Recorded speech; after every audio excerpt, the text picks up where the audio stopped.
Hello everyone, welcome to TechIntelPro's interview series. We are at GITEX Dubai. Today we are going to cover the broker of stories, often referred to as someone who has always been on the spree of correcting AI and how data sets or probably wrong information can lead to a massive deconstruction of AI. We are in conversation today with Fawad Qureshi, who happens to lead Snowflake, is the CTO, Field CTO. He would share his insights in terms of what Snowflake is about to come up new in the upcoming terms. Looking forward to this interview. Hi Fawad, thank you so much for making it to TechIntelPro's interview series. Welcome to the show. Fawad, I see that you have a decorated career span of almost 50 plus countries and over 20 years. That's beyond impressive. How does this global lens shape your approach as global field CTO at Snowflake? The world is a global village. We keep on hearing that. Yeah. And AI has changed that landscape quite dramatically. And whenever I talk about this, I refer to something that I read in a book called Industries of the Future by Alec Ross. Okay. He used to be the advisor to Hillary Clinton when she was the Secretary of State. Wow. And in his book, he talks about that 2,000 years ago, humanity used to settle around rivers and water bodies. So that's why all the old cities are around rivers, lakes, oceans, and whatnot. True. 300 years ago, when Union Pacific was setting up railroads in the United States, people started living around railway tracks and train stations. Yes. Because that's where it became the economic hub. Towards the end of the 20th century, when telcos came to Africa, and this happened in India and other places as well, people started living around cell towers. Yes. Because telcos become that economic hub. And now what is AI doing? It's creating that opportunity and taking that opportunity and federating it across the world. So I've been very fortunate to work across so many different countries. I've got worked with 300 of the top 2,000 Fortune 2,000 companies in 14 different industries, and I have been very blessed to see the work with those companies, understand their challenges, and that helps me in working with the customers. I often describe myself as a stories broker. I take stories from one side and I tell it to the other, and that's how I've been able to build and sustain a long career for myself. Fabulous. I mean, that's a beautiful concept. What did you mention? Stories? Story broker. Oh wow, wow. So you bring experience from every aspect of life and you put it all into work, right? Absolutely, because every time a customer is talking to you, they have a little bit of reluctance. Are we the guinea pig? Are we the first person to do it? And I said, no, don't relax. This country, this customer in Korea have done this before. And this is how we did it. Yeah. And they want to learn from somebody else's experience. Because there's only genuinely a few net new innovations, right? So you're not going to invent an aeroplane every single day. 100%. You learn from experiences. When somebody tried this in this country, in this geography, with this kind of demographics, it worked out. When they tried it with this way, and this way, it did not. Yes. So these are lessons learned. That's how people pay for those experiences. People want to say that, hey, I am investing X amount of millions in this project. Yes. I want to make sure, how can I maximize the chances of my success? Yeah. I really like the way you have put all of this things together and your experience of around 25 years. So moving on to the next question, Snowflake is nothing but a data powerhouse. From your vantage point, what really drives platform adaptation beyond the technology itself? One of the things that I talk about is what is the difference between a product and a platform. A product has features, technical capabilities, AI, whatever, those kind of things. A platform has a network effect. Okay. This is why ride-sharing companies and food delivery companies are platforms. Yes. Why that? In a ride-sharing company, there's a rider app, there's a driver app. More riders, more drivers. Well, more drivers, more riders. So they pull on each other. Yes. So when you are waiting, you're using one app, and you see that, oh, suddenly the wait time of the app has gone up, you move to another app. Yes. So that's the kind of the effect. And in the food delivery apps, it's a triple-sided market. You have got restaurants, you have got customers, and you have got riders. Yes. So each one of them has an indirect impact. So one of the things that Snowflake has done over the last many years is the Snowflake data collaboration.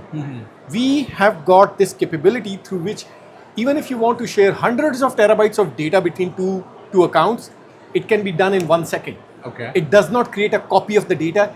We create the network effect of data. Many of the Snowflake customers, they became Snowflake customers because their partners, their suppliers, their customers were Snowflake customers. Okay. They said, you want to share data with us? Then do it via the Snowflake channel. This is why we have seen this massive growth of Snowflake, right? So 5-6 years ago, we were a $100 million annual company. Now we just closed more than $4 billion ACV company. That's a great number to take. And that's absolutely, so what we have done is, we publish our what we call as the data cloud, where there is a dot and an edge between the two dots to show which customers are collaborating with each other. Okay. 5-6 years ago, it was a very sparse graph, a few dots in there.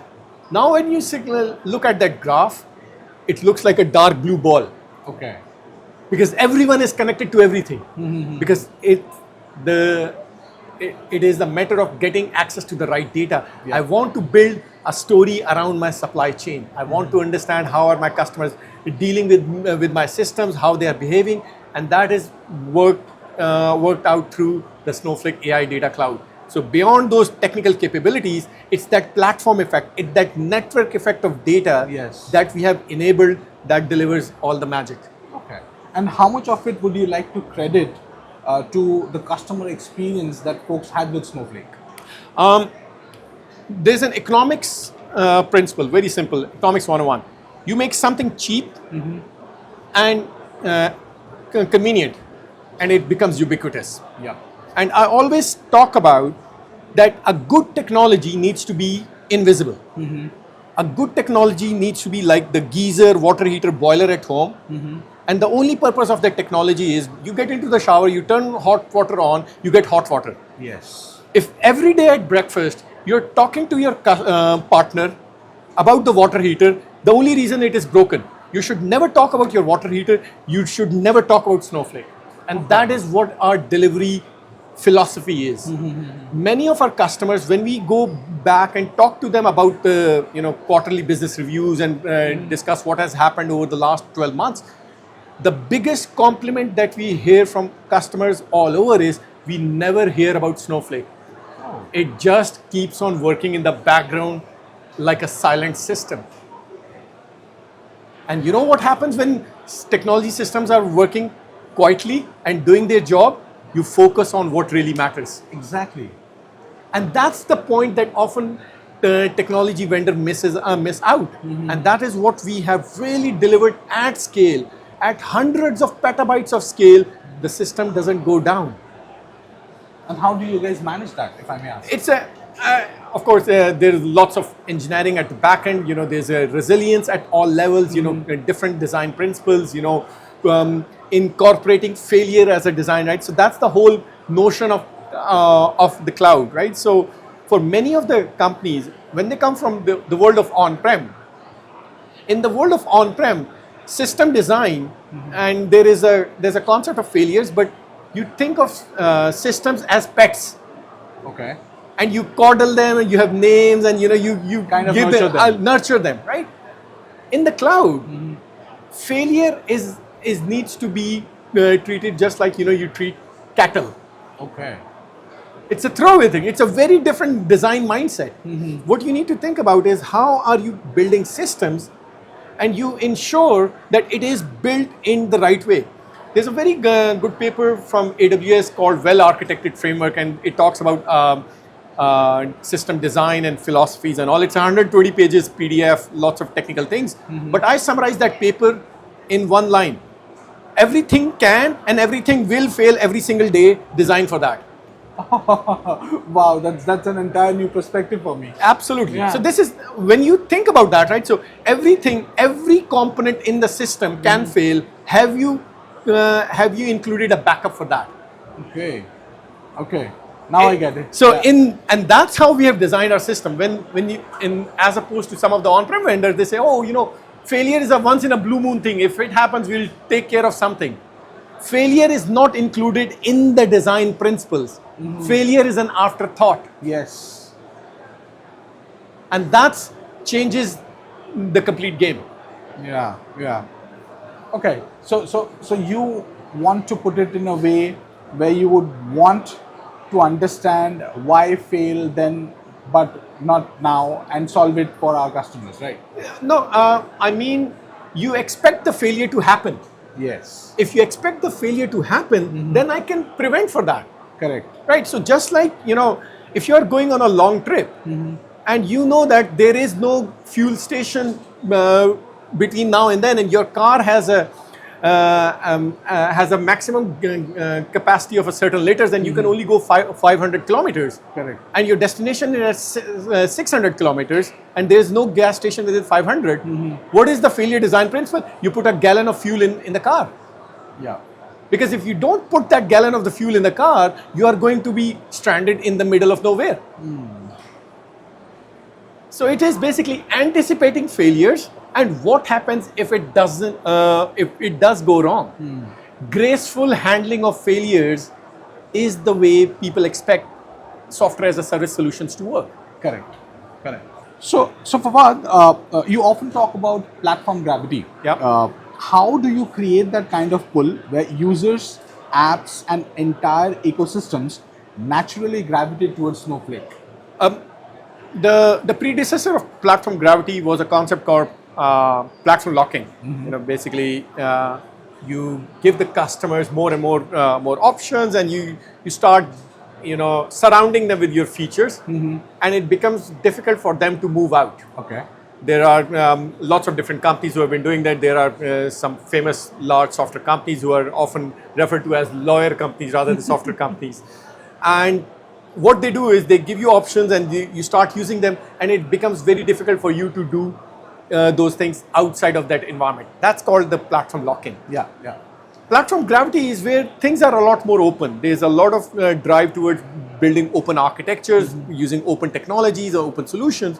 Whereas one such example is Apache Iceberg, where you decouple the data from the compute, so it is in an independent format. Now, the customer has choice of using multiple different solutions. Because they have choice, what we want to do is we want to build the most cost-effective, most convenient, easy to use platform. Okay. And the customer chooses to use Snowflake rather than being forced to use Snowflake. All right. Okay. So like I always say that as human beings, we like to have our choice.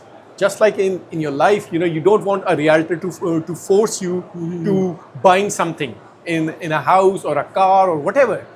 If you feel like you're in control, it leaves a good taste in your mouth. Yes. If you felt like, okay, if somebody's strong-arming you, that's the only way you need to use it, then you don't feel like. And that's the difference between platform gravity versus platform lock-in. Okay. So what our mission is, make it the most cost-effective, convenient, easy-to-use platform, so the customers choose Snowflake more often than not. Got it. So in a nutshell, it is like attracting them by will, not by force. Absolutely. Right, right. So you're deeply involved with World Economic Forum and responsible AI and data ethics. Yep. Can you share how your work there influences policy thinking and translates into practical impact for organizations? Yep. So I often say that AI is the new race to the moon. AI is a technology unlike any other. The way it is changing human lives today, there is no other technology that even comes closer. Okay.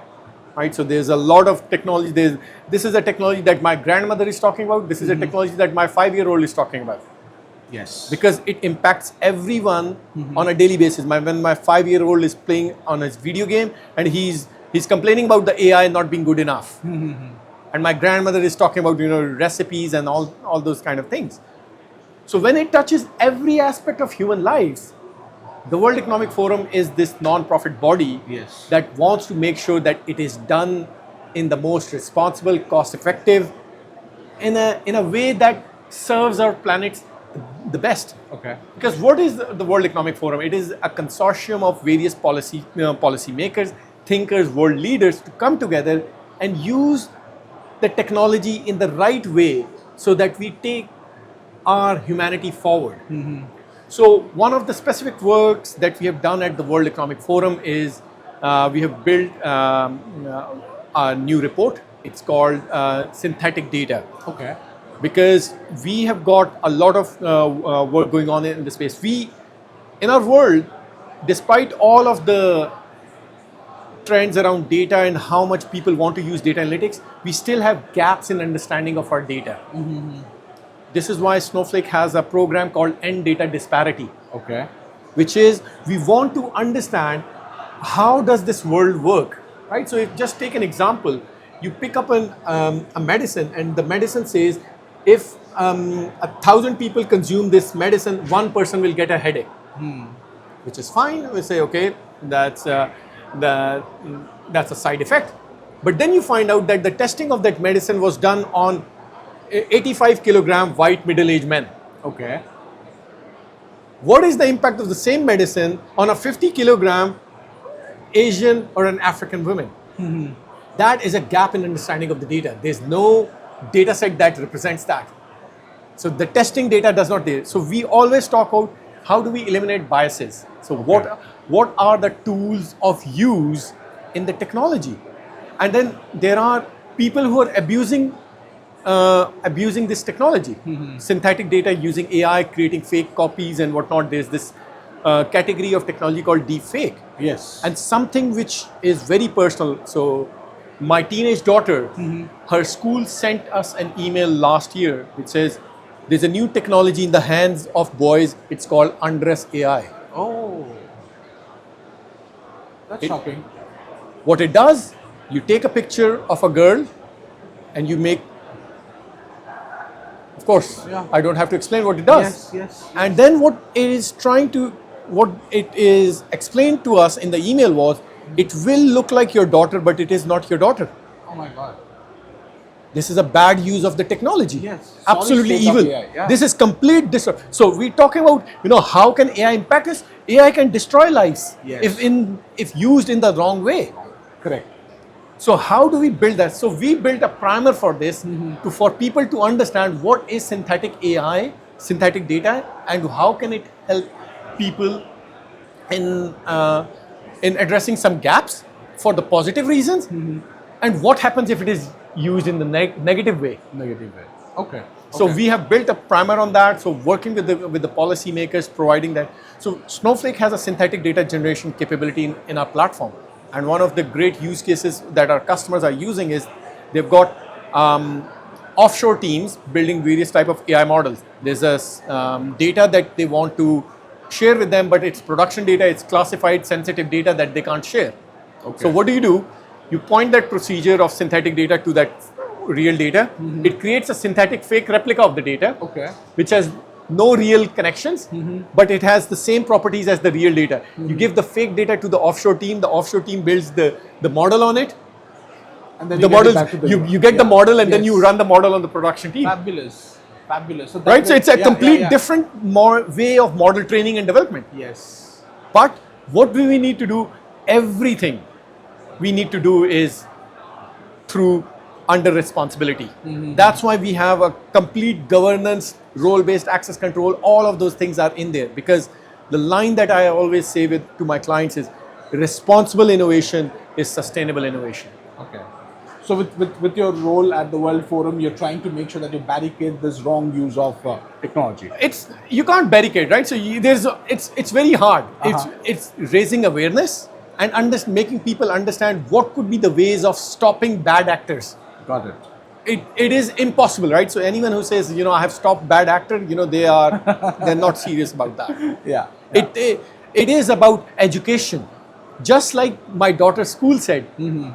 Bringing in awareness. What was the education? It looks like your daughter, but it is not your daughter. Yeah. That's the education bit. Everything else, because they are not saying that we will stop the boys from having this technology, because they can't. They can't. Yeah. You cannot. So that's what we talk about, governance principles. And what we can do is we can talk about people who are safeguarding certain systems. We can help them control the gateways. Yes. So that the system is not abused. True. And those are those best practices and things that we are talking to those clients and governments on what should be the responsible use of such technologies. Got it. So when we talk about GITEX, GITEX Global 2025 brings the biggest tech conversations. What excites you most about Snowflake's presence here? Snowflake has been in this region for, I think, a little over 6 years. Okay. And we have grown incrementally, slowly. And now what we see is the region is ripe for success. Okay. We see a lot of new startups coming in, the gig economy, sharing economy apps, right? So I talked about ride sharing and other stuff. You've got lots of different local startup economy booming up. Middle East has been a transit destination for a very long time. Yes. So many of the airlines in the space have been carrying passengers all over the world. And this has been, some of the largest airports are in this region. Yes. And if you look at a typical organization in the Middle East, you have the most diverse group of people in an organization in this region. Yeah. Right? So you sit in any of the Middle East airlines, before the takeoff, they will tell you how many languages does the staff speak. And it is generally 10 to 12 languages. 10 to 12 languages. It is unlike any other country. Yeah, yeah. So what it does is, it brings the diversity of ideas and you can create an innovation hub.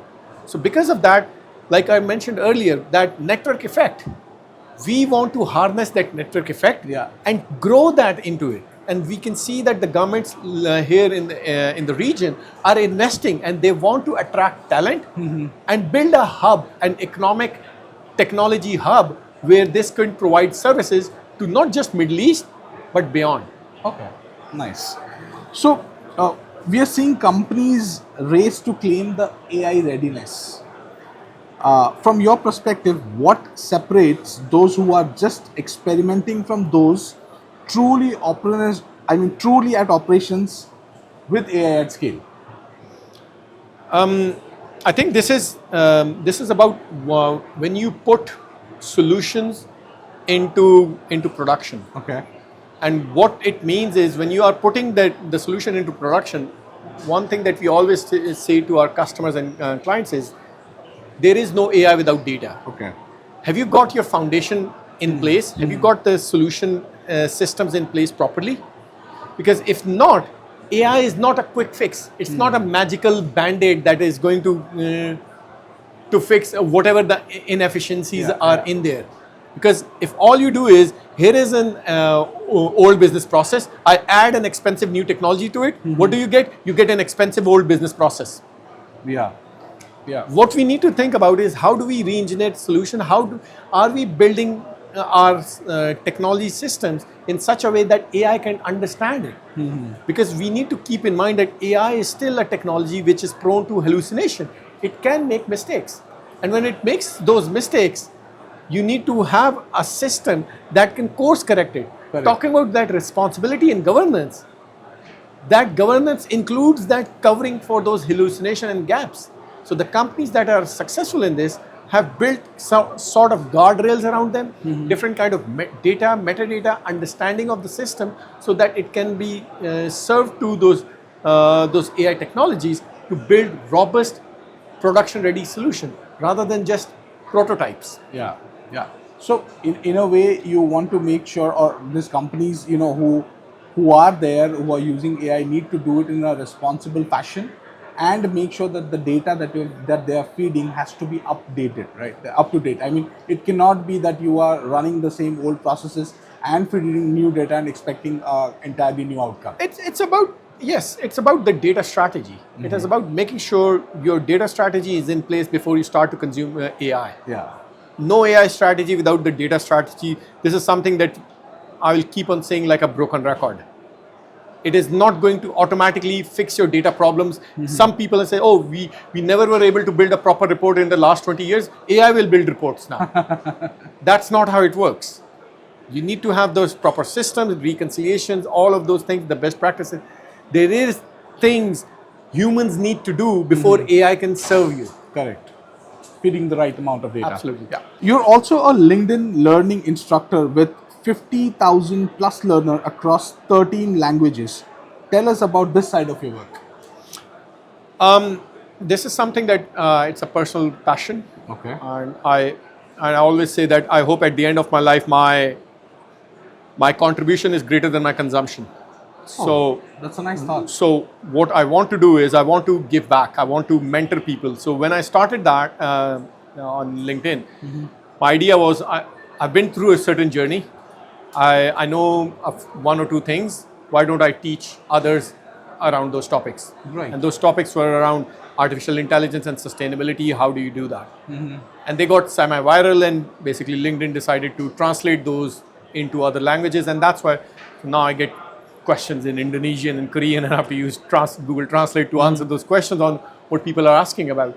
But this gives you a way of making an impact, because what as human beings we need to think about is what is the impact we are making broader than what is our job. So when people reach out to me for career counseling and mentoring, I always ask them a simple question. What did you do in 2020, 5 years ago, that you're still proud of? What did you do this year in 2025 that you'll be proud of in 2030? Nice. Because what happens is, for most people, they keep on doing busy work, timesheets, this manual admin work and all of those things. And there's not enough to think about, oh, did I make an impactful thing which I can fondly remember? Yes. And that's basically one of those things that I've done, so which I'm really happy that it has helped and contributed to people, and it's nice to hear people finding it useful and giving me feedback, and I continue to work on this the side of things. Great. And do you have a roadmap to it? Like, what are your plans? Maybe in the upcoming term, or if there is anything new that you are working on in terms of research or anything that you want to publish? So I'm working on a couple of new courses. I'm also writing a new book. So the book is about working in the age of AI. Wow. What skills will be required, because we see that AI is eliminating or automating a lot of the jobs. So what should I do if I want to be on top of my game in the next 5 years? What are the skills that will remain relevant? How do we build stuff? So that's a big project for the next 6 to 8 months. Okay, that's in making. Yes, chapter 1 is done. Great. We are looking forward to the book release. So finally, if you had to sum up Snowflake's next chapter in one phrase, what would that be and why? I think the